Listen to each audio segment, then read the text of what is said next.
खतरा वाकई था, इससे इनकार नहीं किया जा सकता था। अगर हवाई जहाज में विस्फोट हो गया तो क्या होता? इंटेलिजेंस की पुख्ता सूचना थी कि अगर कोई समाधान नहीं हुआ तो हाईजैकर्स खुद के साथ जहाज को हवा में उड़ा देंगे। साल 2000 का स्वागत वो इसी तरह करने वाले थे।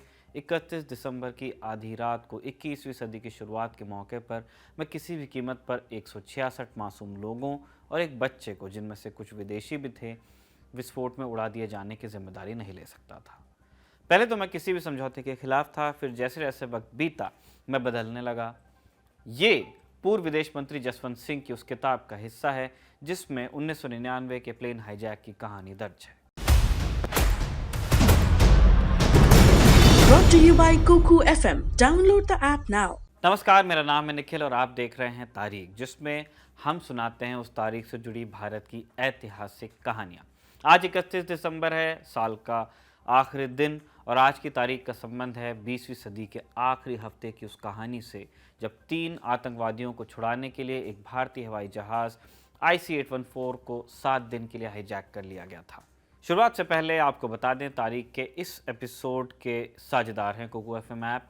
कल नया साल शुरू होगा, इस मौके पर हर बार की तरह घिसा पिटा न्यू ईयर रेजोल्यूशन लेने के बजाय मौका दीजिए किताबों को जो बदलाव का ईंधन बन सकती हैं।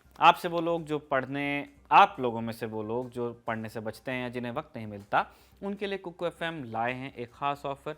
NY50 कूपन कोड का इस्तेमाल करके आप कुकू FM ऐप के प्रीमियम सब्सक्रिप्शन पर ले सकते हैं 50% का डिस्काउंट। कुकू FM ऐप पर आपको मिलेंगी जाने माने वर्ल्ड लीडर्स की जीवनियाँ, आत्मकथाएं, ढेरों उपन्यास और कई तरह की ऑडियो बुक्स। याद रखिए, NY50 ये कोड सिर्फ 1 जनवरी 2022 तक के ही उपलब्ध है। बाकी जानकारी आपको मिल जाएगी हमारे डिस्क्रिप्शन में। तारीख 24 दिसंबर 1999, कंधार विमान अपहरण की तारीख थी ये। इस तारीख ने तमाम राजनीतिक सवाल खड़े किए, तालिबान का चेहरा दुनिया के सामने लाया और भारत की काफ़ी फजीहत भी की। 24 दिसंबर की शाम शुक्रवार का दिन था। घड़ी में 4:30 बजने वाले थे। काठमांडू के त्रिभुवन इंटरनेशनल एयरपोर्ट से इंडियन एयरलाइंस की फ़्लाइट संख्या IC-814 नई दिल्ली के लिए उड़ान भरने को तैयार थी। नेपाल के अंतर्राष्ट्रीय हवाई अड्डे की सुरक्षा व्यवस्था भारत के किसी कस्बे के बस अड्डे जितनी भी नहीं थी उस जमाने में। मीडिया रिपोर्ट्स के मुताबिक कुछ ही दिन पहले इसी एयरपोर्ट पर एक विक्षिप्त आदमी थाई एयरवेज के एक विमान के कॉकपिट तक पहुंच गया था। IC-814 में कुछ विदेशी यात्रियों सहित कुल 187 पैसेंजर्स और क्रू मेंबर्स सवार थे और फ्लाइंग कमांडर कैप्टन देवी शरण ने इंदिरा गांधी एयरपोर्ट दिल्ली के लिए उड़ान भरी। IGI कॉकपिट में उनके साथ थे फ्लाइट इंजीनियर अनिल जागिया और को पायलट राजेंद्र कुमार। शाम करीब 5 बजे जैसे ही IC-814 इंडियन एयर स्पेस में दाखिल हुआ, 5 नकाबपोश हथियारबंद लोग प्लेन पर अपना कंट्रोल ले चुके थे। इनमें से एक चीफ उर्फ इब्राहिम अख्तर पिस्टल लेकर कॉकपिट में घुसा और कैप्टन देवी शरण को गन पॉइंट पर ले गया। बाकी 4 ने यात्रियों को धमकाना और मारना शुरू कर दिया। देवी शरण ने चीफ हाईजैकर से पूछा, आप लोग क्या चाहते हैं? जवाब में हुक्म मिला, जहाज को लखनऊ के रास्ते लाहौर ले चलो। कैप्टन देवी शरण ने समझाने की कोशिश की, उन्हें बताया कि प्लेन में लाहौर जाने तक का तेल नहीं है। जानबूझकर विमान की रफ्तार भी कम कर दी, लेकिन बदले में जिद और धमकी मिली। देवी शरण के पास प्लेन का रुख लाहौर की तरफ मोड़ने के सिवा कोई रास्ता नहीं था, लेकिन लाहौर की तरफ से साफ कह दिया गया कि आप पाकिस्तानी एयर स्पेस में घुस नहीं सकते। यात्री डरे हुए थे, आगे क्या होने वाला है किसी को कोई अंदाज़ा नहीं था। बस बार बार प्लेन को उड़ा देने की धमकी दी जा रही थी जो उन तक पहुंचती थी। अब तक देश को औपचारिक तौर पर कुछ नहीं पता था। शाम 6:04 पर देवी शरण का मैसेज सरकार तक पहुंचा, प्लेन हाईजैक हो चुका है और हमारे पास सिर्फ आधे घंटे का फ्यूल है। कृपया हमें लाहौर उतरने की अनुमति दिलाएं, वरना हमें मार दिया जाएगा। अटल की सरकार में तब civil aviation minister Sharad Yadav ने मीडिया से कहा था, वो सब आसमान में हैं और पायलट के सिवा कोई कम्युनिकेशन नहीं है। आतंकवादियों के पास AK-47 है या पिस्टल है, कुछ भी पक्के तौर पर नहीं कहा जा सकता है। हम कोई अंदाज़ा नहीं लगा सकते। फ्लाइट में जो यात्री हैं उनकी सुरक्षा हमारी पहली प्राथमिकता है। शाम 6:30 बजे इस्लामाबाद में भारतीय हाई कमीशन ने विमान को लाहौर में उतारने की अनुमति मांगी, लेकिन इस बार भी साफ मना कर दिया गया। लेकिन अब तक देवी शरण हाईजैकर्स को विमान अमृतसर में लैंड कराने के लिए राजी कर चुके थे। प्लेन काफ़ी देर अमृतसर एयरपोर्ट के ऊपर मंडराता रहा और आखिरकार करीब शाम 7:01 पर लैंड करता है राजा सांसी इंटरनेशनल एयरपोर्ट पर। इधर सरकार चाहती थी, भारत की सरकार की प्लेन ज़्यादा से ज़्यादा देर अमृतसर पर खड़ा रहे एयरपोर्ट पे उसके, ताकि कुछ प्लान करने का वक्त मिले। प्लेन के टायर पंक्चर किए जाने की सोची गई। अमृतसर पुलिस वहां तैनात भी हुई। पंजाब की आर्म्ड पुलिस आतंकवादी पायलट्स को बार बार टेक ऑफ के लिए कह रहे थे और पायलट्स एयर ट्रैफिक कंट्रोल से ईंधन की गुहार लगाते जा रहे थे। लेकिन दिल्ली से निर्देश थे कि प्लेन को किसी भी तरह अमृतसर में खड़ा रखा जाए। इसके बाद यह तय किया गया कि ईंधन का एक टैंकर इस तरह खड़ा कर दिया जाएगा रनवे पर कि प्लेन को टेक ऑफ का रास्ता न मिले। ये टैंकर रवाना हुआ, लेकिन ड्राइवर बहुत तेजी से टैंकर ले जाने लगा।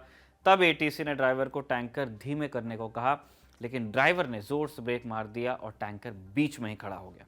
अब कॉकपिट से नज़ारा कैसा दिख रहा है वो सोचिए। कॉकपिट से आतंकवादियों को ये दिखता है कि एक तेज रफ्तार ट्रक एयरक्राफ्ट की तरफ आते आते अचानक रुक जाता है। इसके बाद उन्होंने अनिल जागिया के सिर पर पिस्टल रखकर उल्टी गिनती शुरू कर दी और कैप्टन देवीशरण से टेक ऑफ करने को कहा।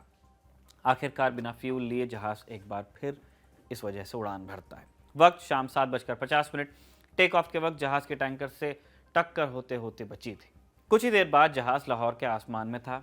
लाहौर एयरपोर्ट की बत्तियां बुझा दी गई थी क्योंकि पाकिस्तान नहीं चाहता था कि उनके यहाँ कोई भी इस तरह का संकट आए। अनुमति भी नहीं दी थी, लेकिन कैप्टन देवीशरण के पास कोई रास्ता नहीं था। वो एक रनवे दिखने वाली जगह के पास एयरक्राफ्ट को ले जाते हैं, तब देखते हैं कि वो एक रोड है। इतने नीचे आने के बाद उन्हें देखता है कि ये रोड है, ये एयरपोर्ट का रनवे नहीं है। और उसके बाद वो फिर से एयरपोर्ट से प्लीड करते हैं कि मुझे लैंड करना ही पड़ेगा, मैं क्रैश कर जाऊंगा। इसके बाद जाके लाहौर के रनवे की लाइट शुरू की जाती हैं रात में और फिर जहाज़ को वहाँ उतरने की परमिशन मिलती है। अब लाहौर ने जहाज़ उतारने की परमिशन दे दी थी, लेकिन सिर्फ तेल लेने के लिए। रात 10:30 बजे IC-814 को दोबारा टेक ऑफ करना पड़ा। जहाज़ में 25 साल के रुपन कात्याल थे, अपनी पत्नी रचना सहगल के साथ हनीमून से दिल्ली लौट रहे थे। प्लेन हाईजैक होने के कुछ ही घंटे बाद उन्हें चाकुओं से वार कर करके मार दिया गया, सिर्फ इसलिए क्योंकि उन्होंने बाथरूम जाने की परमिशन मांगी थी।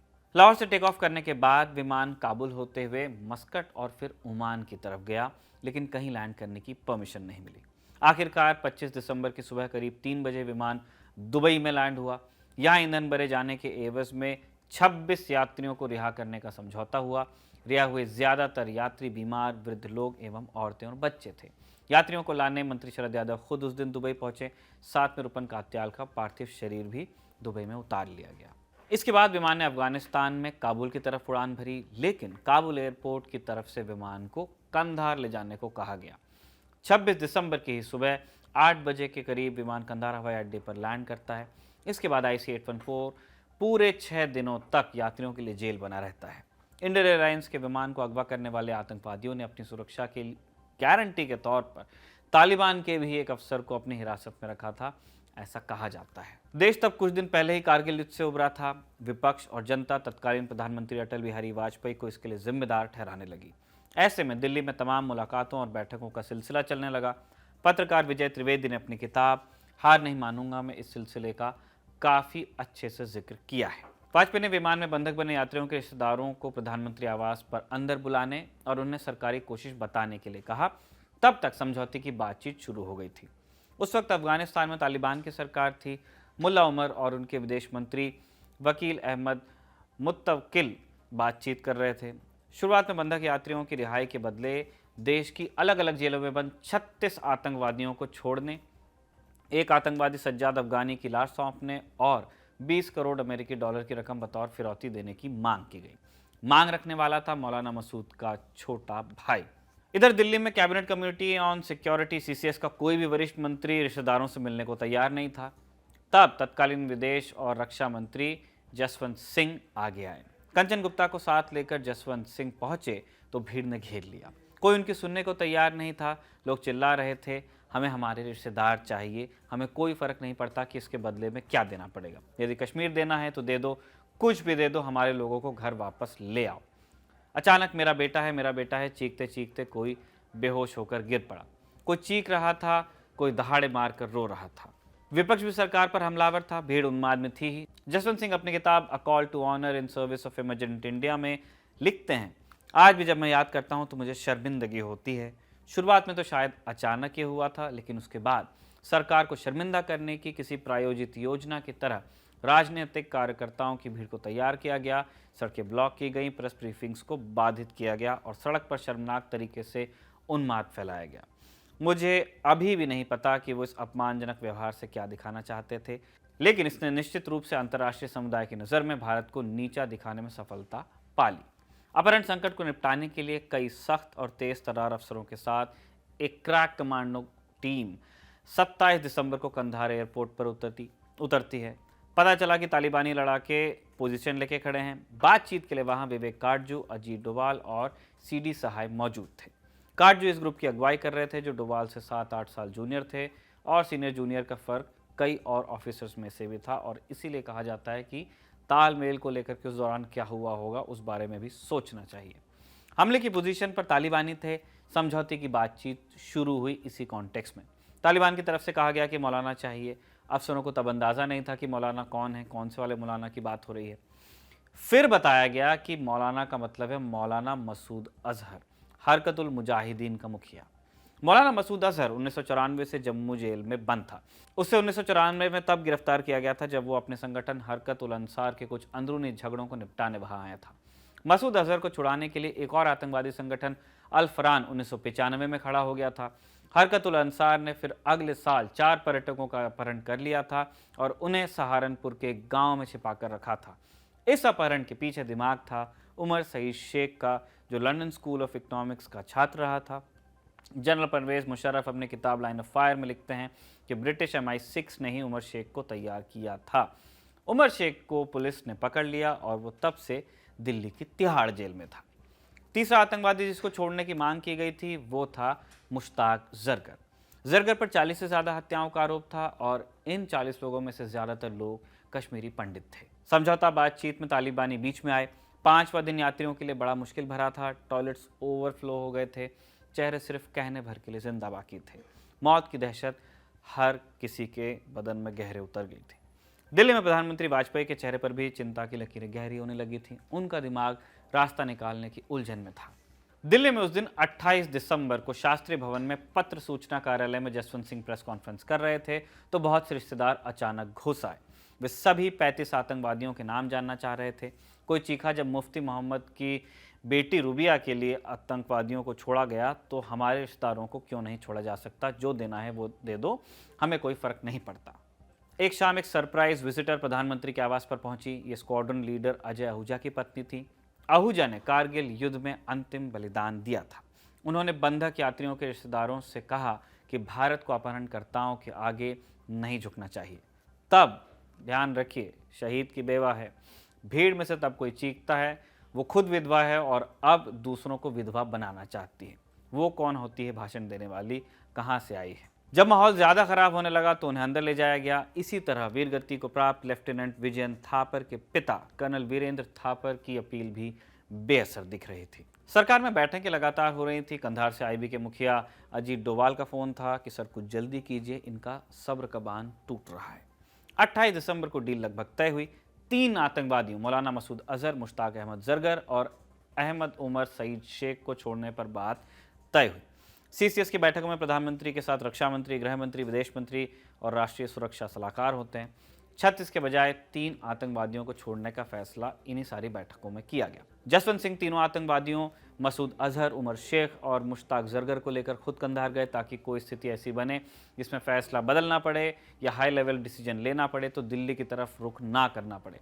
जसवंत सिंह अपनी किताब में लिखते हैं, मैंने तालिबानियों की सराहना की। उन्होंने जो किया उसके लिए उनका आभार व्यक्त किया।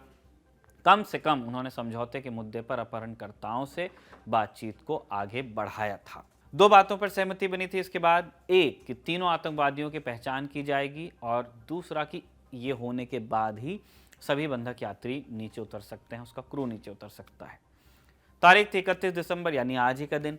पाकिस्तानी खुफिया एजेंसी ISI के लोग उन तीनों आतंकवादियों के रिश्तेदारों और दोस्तों को लेकर कंधार पहुंचे। उन्होंने तीनों आतंकवादियों को पहचाना और विमान में मौजूद अपहरणकर्ताओं को बताया गया कि सब ठीक है, हिंदुस्तान ने कोई चाल नहीं चली है। अपहरणकर्ताओं ने हाथ और खुशी के इशारे से यात्रियों को भी बता दिया कि वो कामयाब हुए हैं। इस सूचना के बाद यात्रियों के चेहरे वापस जिंदा लगने लगे। कुछ देर बाद एक एक करके विमान से यात्रियों को उतारना शुरू कर दिया गया। किसी को भयंकर चोट थी, कोई खून से लथपथ था तो कोई लगातार कई दिनों से भूखा था, लेकिन गनीमत थी कि लोग अब पूरी तरह जिंदा थे। जसवंत सिंह की किताब में लिखे मुताबिक कंधार में उन्हें पता चला था कि हाईजैकर्स ने विमान में भारत सरकार के लिए 21वीं सदी की शुरुआत के लिए एक गिफ्ट छोड़ा है। जसवंत सिंह ने कैप्टन सूरी से तब कहा था कि बेहतर होगा हम विमान को छोड़ दें और लाउंज में वापस चलें। असल में यह तोहफा एक लाल बैग था। तालिबानी भी इसकी तलाश में थे और जब तक ये बैग नहीं मिला उन्होंने विमान को वापस जाने की अनुमति नहीं दी थी। कुछ तालिबानी लोगों ने वो लाल बैग निकाला और एक लाल पजेरो गाड़ी जो कुछ ही देर पहले एयरपोर्ट पर आई थी उसकी तरफ ले गए। गाड़ी के शीशे रंगे हुए थे, अंदर कौन था ये हम नहीं जानते। बाद में जसवंत सिंह को पता चला कि उस लाल बैग में 5 ग्रेनेड थे। तारीख का एपिसोड लिखा था हमारे साथी शिवेंद्र गौरव ने और कैमरे पर इसे रिकॉर्ड किया था हमारे दोस्त बाल मुकुंद ने। देखते रहिए द ललन टॉप। नमस्ते और नए साल की ढेरों बधाइयाँ आपको।